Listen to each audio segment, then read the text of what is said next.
अस्सलाम वालेकुम।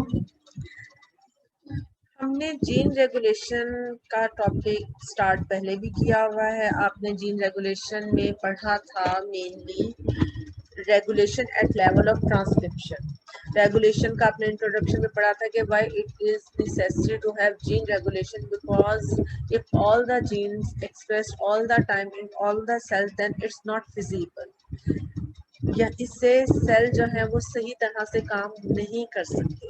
और फिर जीन रेगुलेशन में आपने ये भी देखा कि हमारी बॉडी में मल्टी सेलुलर ऑर्गेनिज्म में हर जीन हर सेल में एक्सप्रेस नहीं होता, वो स्पेसिफिक टिश्यूज में एक्सप्रेस होता है। और जीन रेगुलेशन डिफरेंट लेवल्स पे की जाती है। तो जो सबसे फर्स्ट लेवल होता है जीन रेगुलेशन का, that is at transcriptional level, कि जिन जीन्स प्रोडक्ट की जरूरत हो उन जीन्स के ट्रांसक्रिप्शन हो, और जिन जीन्स की जरूरत नहीं है, जिनके प्रोडक्ट की जरूरत नहीं है, उन जीन्स को एक्सप्रेस ना किया जाए या उनको ऑफ रखा जाए, और जिन जीन्स प्रोडक्ट की जरूरत है उनको ऑन किया जाए। तो वो मेनली जो इससे पहले हमारा जीन रेगुलेशन का लेक्चर था वो मेनली रिवॉल्व कर रहा था कि why gene regulation is required and how transcription is how gene regulation is controlled at the level of transcription, how initiation of transcription is controlled। अब इसके बाद नेक्स्ट स्टेप आ जाता है कि जब अब ट्रांसक्रिप्शन हो गई, अब और उसके रिजल्ट में आरएनए बन गया, अब नेक्स्ट जीन रेगुलेशन का लेवल है या नेक्स्ट जिस लेवल पे जीन रेगुलेशन हो सकती है, that is at level of RNA processing. अब आरएनए प्रोसेसिंग का आपको आइडिया होगा। अब यहाँ पर आप बहुत सी ऐसी बातें पढ़ेंगे जो आपने पिछले डिफरेंट लेक्चर्स में पढ़ी हुई हैं, और इसलिए आपको नई नहीं होगी, आपके लिए समझना इजी होगा। लेकिन यहाँ पर हम एक तरह से उसको इकट्ठा पढ़ रही हैं। यानी आपने लाइक आरएनए प्रोसेसिंग में आपको पता है एक बड़ा इंपॉर्टेंट स्टेप होता है यूकेरियोट्स में, कि उसमें जो नया ट्रांसक्रिप्ट बनता है उसके 5 प्राइम एंड पर एक कैप अटैच की जाती है और उसके दूसरे एंड पर पॉली ए टेल अटैच की जाती है। तो वो भी एक तरह से आरएनए प्रोसेसिंग का हिस्सा है। यानी जो ट्रांसक्रिप्ट बनता है प्राइमरी ट्रांसक्रिप्ट, उसको जब मेच्योर बनता है तब भी चेंजेस होते हैं। तो नेक्स्ट हम इसको आगे देखते हैं। The newly made RNA, also known as a primary transcript, is further processed before it is functional. Means ये एक तो ट्रांसक्रिप्शन इनिशिएशन लेवल पर जीन रेगुलेशन किया गया, जीन एक्सप्रेशन को कंट्रोल किया गया। अब नेक्स्ट लेवल किस पर जीन एक्सप्रेशन को कंट्रोल कर सकते हैं? प्राइमरी ट्रांसक्रिप्ट की प्रोसेसिंग के लेवल पर। और ये दोनों में होती है prokaryotes and eukaryotes process their ribosomal and transfer RNA. The major difference RNA processing between prokaryotes and eukaryotes is in the processing of their messenger RNAs, कि हम अपने मैसेंजर आरएनए को किस तरह से डील करते हैं। और आपको पता है मैसेंजर आरएनए क्यों इसका इस पे ज्यादा फोकस किया जाता है, क्योंकि ये मैसेंजर आरएनए मैसेज बताते हैं कि न्यू प्रोटीन जब बननी है उसके अंदर अमीनो एसिड का सीक्वेंस क्या होगा। मीन ये प्रोटीन्स के बारे में बता रहे हैं, और यही प्रोटीन जो है ये एंजाइम्स के तौर पे भी एक्ट करती हैं, स्ट्रक्चरल मटेरियल के तौर पे भी एक्ट करती हैं। In bacterial cells, the messenger RNA is translated directly as it comes off the DNA template. अब बैक्टीरियल सेल्स में आपको पता है कि मेम्ब्रेन बाउंडेड न्यूक्लियस प्रेजेंट नहीं होता। साइटोप्लाज्म के अंदर ये डीएनए प्रेजेंट है, वहीं पे डीएनए रेप्लिकेशन हो रही है, वहीं पे ट्रांसक्रिप्शन हो रही है, और साइटोप्लाज्म के अंदर ही जब वहां पर ट्रांसक्रिप्ट बनता है, मैसेंजर आरएनए बनता है, तो उसको किसी बैरियर को, किसी न्यूक्लियर मेम्ब्रेन को क्रॉस करने की जरूरत नहीं पड़ती, और डायरेक्टली वहां से चला जाएगा राइबोसोम्स के पास ट्रांसलेशन के लिए। लेकिन यूकेरियोट्स में ये डिफरेंट होता है। यूकेरियोट्स में मेम्ब्रेन बाउंडेड ऑर्गेनेलिस या न्यूक्लियस भी प्रेजेंट है, तो यूकेरियोट्स में मैसेंजर आरएनए बनता है इनसाइड द न्यूक्लियस, और उसके बाद उसको न्यूक्लियर मेम्ब्रेन को क्रॉस करके साइटोप्लाज्म में जाना होता है ट्रांसलेशन के लिए। In eukaryotic cell, RNA synthesis which occur in nucleus is separated from the protein synthesis machinery which is in cytoplasm in ribosome.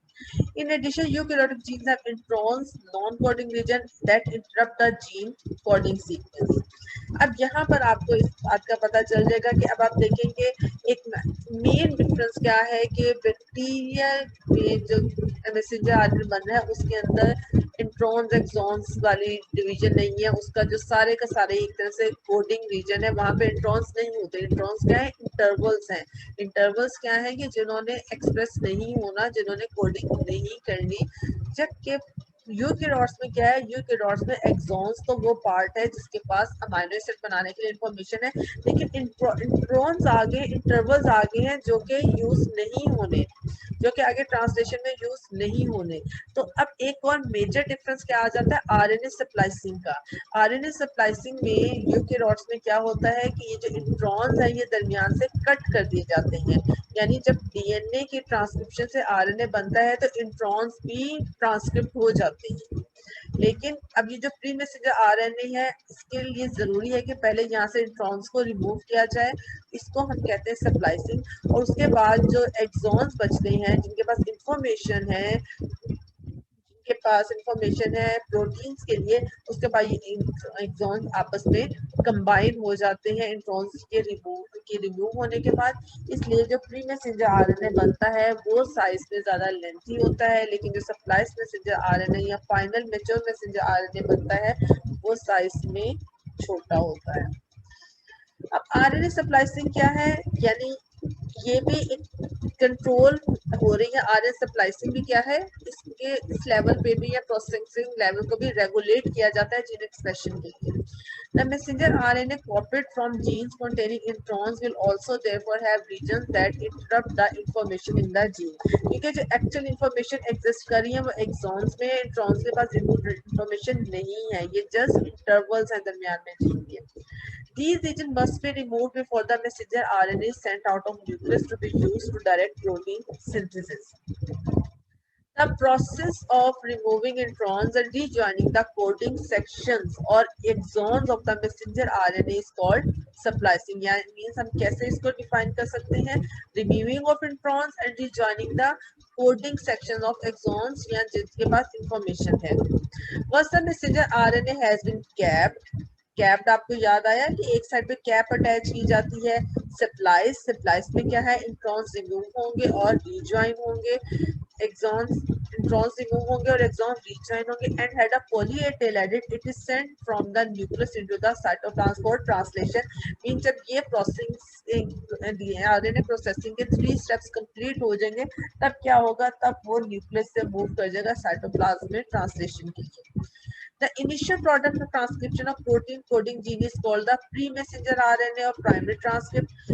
After it has been processed, it is ready to be exported from the nucleus and it is called mature messenger RNA or processed messenger RNA. ये देखें जो ये है हमारे पास mature messenger RNA, ये था supplies. हाँ ये अभी सप्लाइज है, लेकिन अगर इसके साथ किसी और डायग्राम में आप देखें इसका कैप भी अटैच है, पोली ए टेल भी अटैच है, तब हम इसे कहेंगे ये मेच्योर है।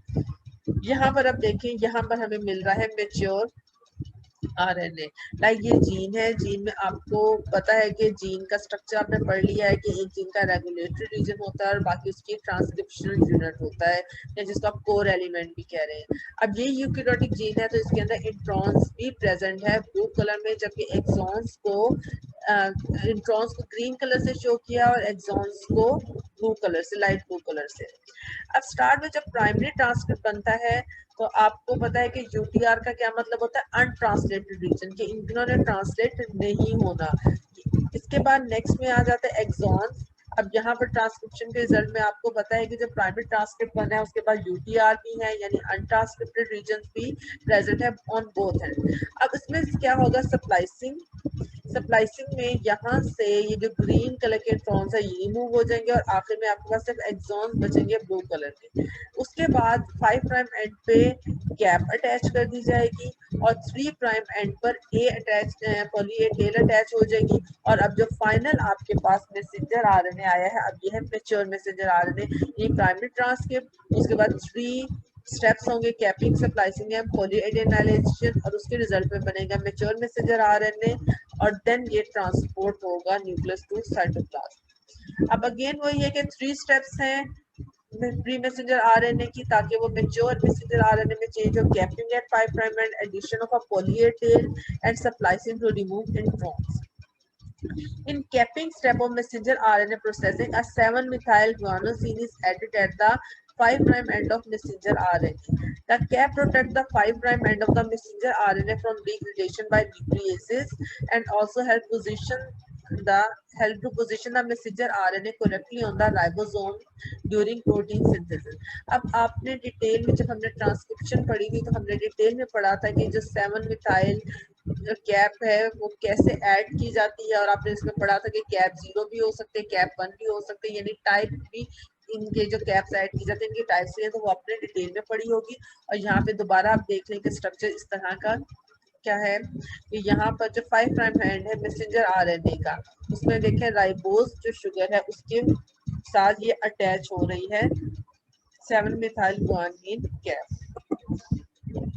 The 3 prime end of a eukaryotic messenger RNA is first trimmed, and then an enzyme called poly-A polymerase add a tail of about 200 A nucleotide to the 3 prime end.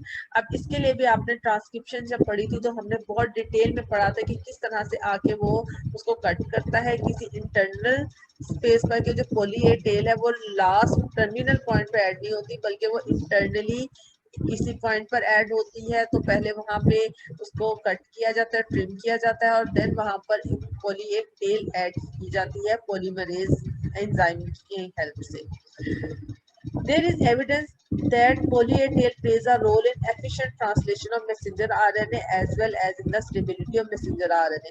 अब देखें जो 5 प्राइम एंड पे structure add किया है cap, वो भी important है क्योंकि वो राइबोसोम के साथ अटैचमेंट में हेल्प कर रही है, और जो पोली-A टेल ऐड किए जा रहे हैं वो भी हेल्पफुल है क्योंकि वो ट्रांसलेशन में हेल्प कर रहे हैं, और इसके साथ साथ ये प्रोटेक्ट भी कर रहे हैं कि अदरवाइज न्यूक्लियेसिस एंजाइम होते हैं, न्यूक्लियेसिस एंजाइम्स क्या होते हैं जो डिग्रेडेशन कर सकते हैं न्यूक्लिक एसिड्स की। तो जब वो न्यूक्लियस से साइटोप्लाज्म में मैसेंजर आरएनए को भेजना है एक साइड से दूसरी साइड पे, तो उसकी प्रोटेक्शन के लिए आगे कैप लगा दी जाती है ताकि न्यूक्लियस उसको डिटेक्ट ना कर सके।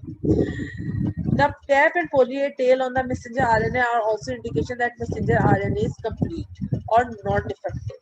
यानी वो complete है और वो यानी क्वालिफाई कर रहा है कि वो आगे जाकर प्रोटीन सिंथेसिस के लिए भी अपना रोल प्ले करे। अब आ जाते हैं RNA splicing. Introns are removed from the pre-messenger RNA by activity of a complex called the spliceosomes. ठीक है, यानी अब आपने यहाँ पे कैप और एट पोली टेल का तो हमने पहले डिटेल में पढ़ा था, but here this new concept new thing कि आरएनए स्प्लाइसिंग ये तो पता है क्या हो रही है, लेकिन कर कौन रहा है, इन कॉम्प्लेक्स बनता है पूरा जिसको आप कहते हैं spliceosome. The spliceosome is made up of protein and small RNAs that are associated to form protein RNA enzymes called small nucleorobonucleoprotein or SNRNPs। ठीक है, अब जो spliceosome complex बन रहा है that is important for splicing, वो complex किसका बना हुआ है, प्रोटीन। आपको पता है कि प्रोटीन तो आपने जहां भी पढ़ा है कि प्रोटीन तो हर जगह इंपॉर्टेंट है, कहीं पर वो इनिशिएशन फैक्टर के तौर पे काम कर रहे हैं, कहीं पर इस तरह से। तो यहाँ पर प्रोटीन है और उसके साथ स्मॉल आरएनए भी अटैच है, और जो कॉम्प्लेक्स बन रहा है उसको हम क्या करें, न्यूक्लियोराइबोन्यूक्लियोप्रोटीन और SNRNP। The splicing machinery must be able to recognize the splice junction। अब स्प्लाइसिंग मशीनरी ने क्या काम करना है, एक तो उसने ये देखना है कि उसने कटिंग किस पॉइंट पर करनी है, उसने इस बात का ध्यान रखना है कि कहाँ पर इंट्रॉन एंड हो रहा है, कहाँ पर एक्सॉन एंड हो रहा है, कहाँ पर इंट्रॉन स्टार्ट हो रहा है और कहाँ पर इंट्रॉन एंड हो रहा है और एक्सॉन स्टार्ट हो रहा है। ये बहुत करेक्ट होनी चाहिए ये स्प्लाइसिंग, क्योंकि अदरवाइज आप देखें ये स्प्लाइसिंग करेक्ट नहीं होगी तो ये भी तो पॉसिबल है ना कि इंट्रॉन्स के साथ कुछ पार्ट्स एक्सॉन्स का भी कट जाए, तो वो तो जीन में डिफेक्ट हो जाएगा, मैसेंजर आरएनए डिफेक्टिव बनेगा। तो इसलिए इस मशीनरी को इस तरह से डिजाइन होना चाहिए कि वो रिकग्नाइज करे कि स्प्लाइस जंक्शन कि कहाँ पर एक्सॉन एंड हो रहा है और कहाँ पर नेक्स्ट एक्सॉन स्टार्ट हो रहा है, ताकि वो इंट्रॉन्स को केयरफुली रिमूव कर सके। In order to correctly cut out the introns and join the exons to make mature spliced messenger RNA. अब यहाँ पे क्वेश्चन क्या आता है, what signal indicate where intron starts and end, यानी कैसे पता चलेगा कि कहाँ से इंट्रॉन को काटना है दोनों साइड से। The base sequence at the start 5 prime end और left end and also called the donor side of an intron is GU, while the sequence at the 3 prime end or right end also known as acceptor site is AG। यानी अब introns के पास जो 5 prime end पे sequence होगा वो होगा GU, और जो 3 प्राइम एंड पर सीक्वेंस होगा वो है AG। तो ये सिग्नल एक्ट करेगा कि इंट्रॉन्स को कहां से कहां तक काटना है। There is also a third important sequence within the intron that is called branch point that is important in splicing। यानी ये सिग्नल के इंट्रॉन्स कौन सा सीक्वेंस इंट्रॉन्स का सीक्वेंस है और उसको रिमूव करना है। ये सिग्नल इंट्रॉन्स के पास है कि उसके पास GU है, उसके पास AG है और उसके पास ब्रांच पॉइंट है। ये तीनों चीजें डिसाइड करेंगी, उसको हेल्प करेंगी कि वो इंट्रॉन्स को आइडेंटिफाई करें और उसको वहां से रिमूव करें। अब इस डायग्राम से भी हम देख लेते हैं कि देखिए ये प्राइमरी ट्रांसक्रिप्ट है एक्सॉन्स एंड इंट्रॉन्स। अब आप देखें ब्रांच, यहाँ पर इंट्रॉन्स के अंदर आपको क्या नजर आ रहा है, एक्सॉन का जो मर्जी सीक्वेंस हो उसको नहीं देखना, असल चीज क्या है इंट्रॉन्स को कि कहाँ से कैसे डिटेक्ट करना है कि इंट्रॉन्स कहाँ से कहाँ तक है ताकि उसको रिमूव करें। तो उसके 5 प्राइम एंड पर GU साइड प्रेजेंट है, 3 प्राइम पर AG प्रेजेंट है जिसको आप एक्सेप्टर साइड पे कहते हैं, दरमियान में कुछ सीक्वेंस प्रेजेंट हो सकता है जिसे हम ब्रांच साइड कहेंगे। और उसके बाद क्या होगा, राइबो न्यूक्लियोप्रोटीन जिससे आपने SNRPs भी कहा, तो आपने कहा था ये प्रोटीन और स्मॉल RNA से मिलकर बने हुए हैं। ये अब क्या करेंगे, देखें ये कहाँ पर आकर अटैच हो रही हैं, ये इंट्रॉन्स के स्टार्ट और एंड पॉइंट पर आकर अटैच हो रहे हैं। और इस तरह से इन्होंने जब उसको, ये जो इंट्रॉन्स हैं देखिए इसको, ये जो शेप होते हैं ना इसे हम लेरिएट शेप कहते हैं। तो यहाँ पर देखें किस तरह से उन्होंने इसको कट करके, ये जो रेड कलर में इंट्रॉन्स था उन्होंने इसको कट कर दिया और कट करके उन्होंने वहां पर ये RNA लेरिएट शेप बनाए, इसको वहां से रिमूव कर दिया और इस तरह से रिमेनिंग एक्सॉन्स है वो एक दूसरे के साथ अटैच हो जाएंगे। There are two main steps in splicing. In the first step, pre-messenger RNA is cut at the 5' splice site. The junction of 5' exon intron, the 5' end of the introns then is joined to the branch point within the introns.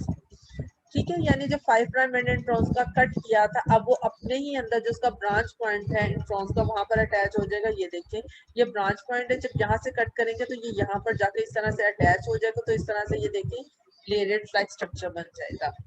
This generate layered shaped molecule characteristics of splicing process. In the second step, 3' splice site is cut and the 2 exons are joined together and the intron is released. यानी ये 2 steps complete हो गए। First पे क्या हुआ था, ये यहाँ से कट किया, वो जाके अपनी ब्रांच साइड के साथ अटैच हुआ, और उसके बाद यहाँ से भी कट कर दिया और वो फिर जो पूरा स्प्लाइसोसोम था वो उस इंट्रॉन्स को लेके वहां से मूव कर दिया। Many pre-messenger RNAs have large number of exons that can be spliced together in different combination to generate different mature RNAs. अब आपने इससे पहले मोनोसिस्टोनिक और पॉलीसिस्टोनिक भी पढ़ा है। आपने इसके अलावा जब यूकेरियोट्स में जीन रेगुलेशन का प्रीवियस लेक्चर लिया था तो हमने पढ़ा था कि एक ही जीन से डिफरेंट प्रोटीन प्रोडक्ट्स प्रोड्यूस की जा सकती हैं, यानी उनके प्रोसेसिंग डिफरेंट हो सकती है। कैसे, क्योंकि उनके पास एक्सॉन्स है तो उन एक्सॉन्स का जब डिफरेंट कॉम्बिनेशन में जनरेट करेंगे तो डिफरेंट मैसेंजर आरएनएस बनेंगे।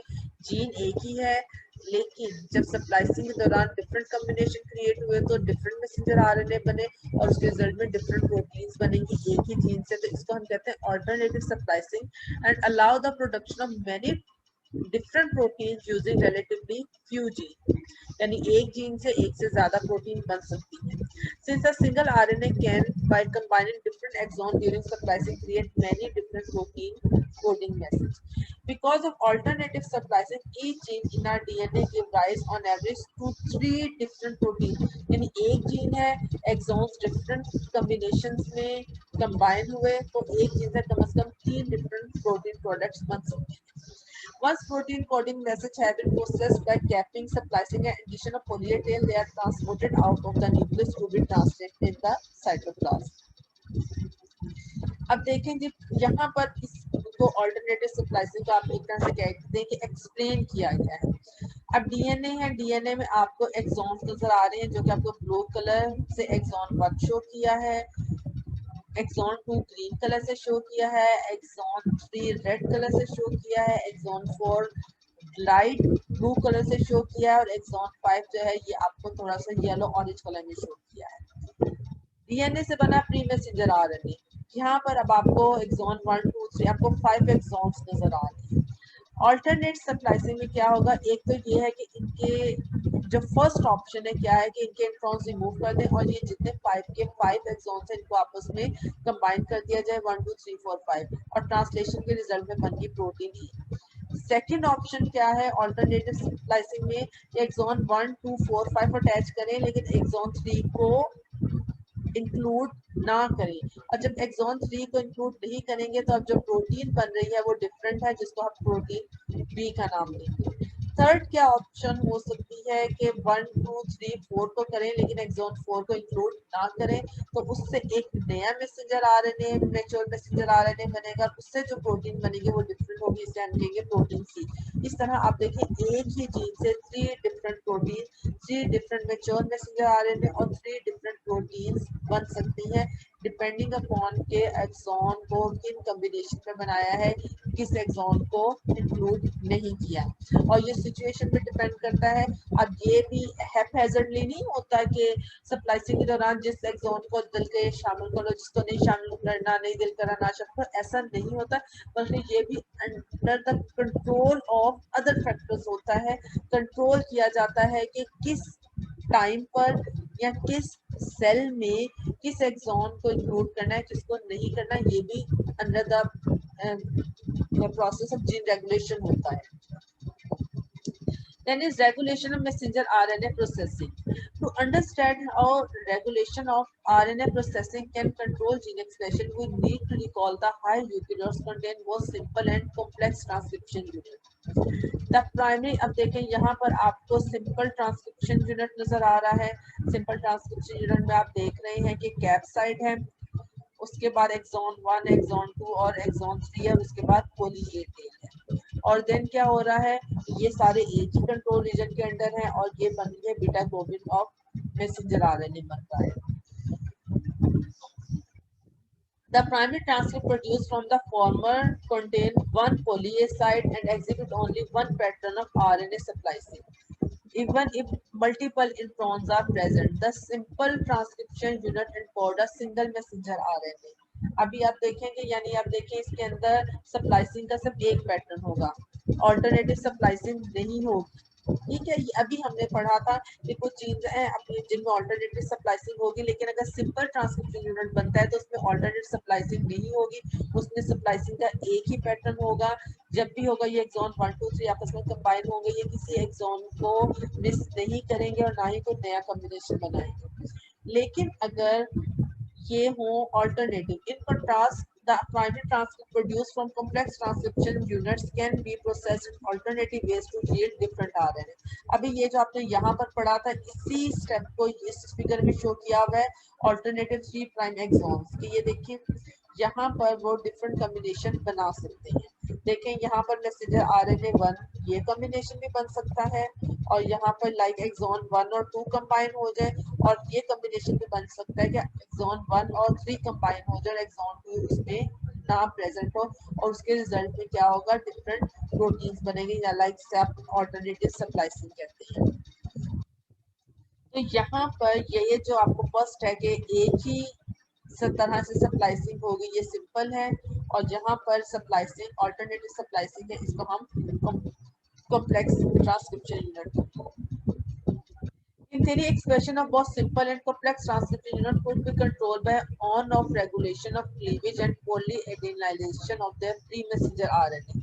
अब ये है कि जीन रेगुलेशन में आप आरएनए प्रोसेसिंग लेवल पर कैसे जीन एक्सप्रेशन को कंट्रोल कर सकते हैं, तो कैसे कंट्रोल करें, on of regulation of cleavage and polyadenylation of primary messenger RNA. Means कि अगर इस जीन की जरूरत है तो उसका जो प्री मैसेंजर आरएनए है उसकी क्लीवेज या स्प्लाइसिंग और पॉलीएडेनाइलेशन के प्रोसेस को ऑन कर दिया जाए। लेकिन अगर उस जीन प्रोडक्ट की जरूरत नहीं है तो बेशक उसका प्री मैसेंजर आरएनए बन गया है लेकिन उसकी पॉलीएडेनाइलेशन और क्लीवेज को रोक दिया जाए या स्टॉप कर दिया जाए तो वो जीन आगे एक्सप्रेस नहीं होगा। Although this step probably occurs constitutively, means it's not regular in expression of those genes. A few examples of this type of post-transcription regulation have been discovered. यानी मोस्टली तो ऐसा नहीं होता, लेकिन ऐसे जीन्स मिले हैं जिसमें इस लेवल पर या आरएनए प्रोसेसिंग के लेवल पे जीन एक्सप्रेशन को कंट्रोल करते हैं। In the case of pre-messenger RNA produced from complex transcription unit, complex transcription unit कौन सा था जहां पर alternative splicing हो सकती है. Cleavage and polyadenylation at different poly sites and the splicing of different exons yield messenger RNA encoding distinct protein. Means के different तरह से वो splicing होगी तो different messenger RNAs बनेंगे, उसके रिजल्ट में different proteins बनेंगे. Some alternative processing pathways of complex pre-messenger RNA usually are regulated, often in cell type specified manner. अभी मैंने आपसे ये बात कही थी ना कि जहां पर ऑल्टरनेट स्प्लाइसिंग होती है तो वहां पर कंट्रोल किया जाता है प्रोसेसिंग पाथवे को कि एक्सॉन्स का कौन सा कॉम्बिनेशन किस सेल में बनना है, क्योंकि ताकि उस सेल के अकॉर्डिंग प्रोटीन बने उस जीन से. That is one possible messenger RNA is expressed in one type of cell or tissue while the another expressed in different cell or tissue. यानी alternate splicing में क्या हो रहा है, एक्सॉन का एक कॉम्बिनेशन एक सेल में बनेगा, दूसरा कॉम्बिनेशन और दूसरे टाइप की प्रोटीन दूसरे सेल में बनेगी और तीसरा कॉम्बिनेशन या तीसरे टाइप की प्रोटीन तीसरे सेल में बनेगी. तो इस तरह से हर सेल में रेगुलेशन होती है कि कौन से सेल में कौन से एक्सॉन को इंक्लूड करना है और कौन से एक्सॉन को इंक्लूड नहीं करना. Since about 5% of all transcription units in higher eukaryotes are complex units, means एक जीन में एक different alternative splicing manner है और एक जीन से एक से ज़्यादा प्रोटीन बन सकती है. This type of post-transcription regulation is significant gene control mechanism in such organisms. इसके बाद आ जाता है स्प्लाइसिंग का, आपने पढ़ लिया. देन है U1A protein inhibit polyadenization of its pre messenger RNA. Polyadenization आपने क्या पढ़ा था कि वो मैसेंजर आरएनए को स्टेबिलिटी देती है और ये भी रेगुलेशन में इंपॉर्टेंट है. The best understood example of on-off regulation of cleavage and polyadenylation step in RNA processing involves U1A protein, one of the several proteins in U1 snRNAs. अब आपने snRNAs का पढ़ चुके हैं कि ये प्रोटीन और स्मॉल RNAs का कॉम्बिनेशन है जिसके रिजल्ट में स्प्लाइसिसोम बनते हैं, which plays critical role in RNA splicing. U1A protein binds to a 7-base sequence in the snRNA component of U and snRNP. snRNP क्या था, स्मॉल न्यूक्लियर राइबोन्यूक्लियर प्रोटीन जो कि स्प्लाइसिसोम कॉम्प्लेक्स बना रही है. अब यहाँ पर इसमें क्या है कि आप यहाँ पर देखें कि यहाँ पर जहाँ पर पॉली सिग्नल है उससे पहले एक 7 बेसिस का कॉम्बिनेशन होता है जहाँ पर U1A प्रोटीन बाइंड होती है क्योंकि ये कंट्रोल कर रही है क्लीवेज को. अब यहाँ पर क्या होगा कि ये प्रोटीन 7 बेस सीक्वेंस पर अटैच हो जाएगी, यहाँ पर अटैच हो जाएगी. The pre-messenger RNA encoding U1A itself also contain, यानी अब pre-messenger RNA क्या कर रहा है, वो U1A को भी वो खुद ही इनकोड कर रहा है. यानी मैसेंजर RNA की जो कंट्रोल मैकेनिज्म है वो भी U1A के लिए वो भी उसके अंदर ही प्रेजेंट है. यानी मैसेंजर RNA के अंदर ही उसका जीन रेगुलेशन का सीक्वेंस भी प्रेजेंट है. The messenger RNA encoding U1A itself also contains 2 copies of this 7-base sequence, one with single base chain just upstream of its polyadenylation sequence.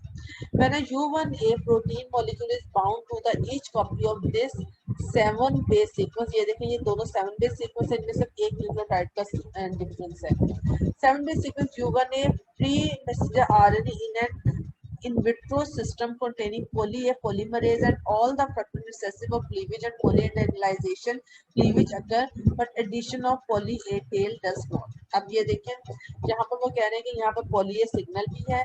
poly-A signal का मतलब क्या है कि यहाँ पर poly-A tail अटैच होगी.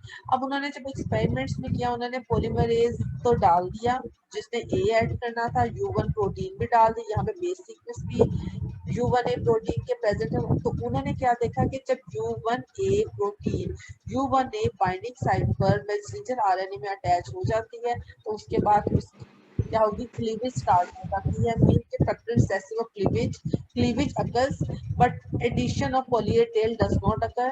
यानी U1A प्रोटीन से क्लीवेज तो होगी लेकिन पॉली-ए टेल ऐड नहीं होगी. यानी जो U1A प्रोटीन है वो क्या करती है, वो पॉलीएडेनाइजेशन को इनहिबिट कर सकती है. यानी वो क्लीवेज को तो प्रमोट करेगी लेकिन पॉली-ए टेल को ऐड नहीं होने देगी. इसका मतलब ये है कि U1A प्रोटीन जब पॉली-ए टेल फॉर्मेशन को रोक देगी तो इट्स मीन के मैसेंजर आरएनए मैच्योर नहीं होगा और वो फिर ट्रांसलेशन के लिए रेडी नहीं होगा। द